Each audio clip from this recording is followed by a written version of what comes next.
camping, hindi lang na siya camping lang. It is a sacred word by our Lord. Instruments kita.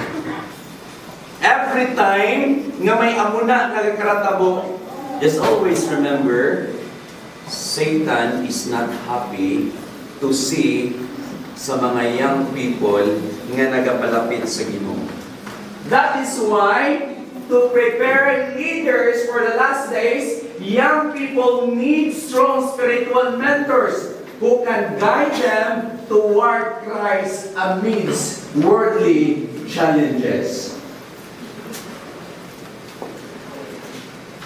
Okay. Sige, Number 2, areas that need sharpening. Okay. Hamba dire, letter A, spiritual life, before leading others, a master guide must first walk closely with God. Kung may makita gani ang aton pamatanon ka ng close kay sa Ginoo, dili tani lang ang elder ang ilang makita. Ang ilang makita una ang mga master guides.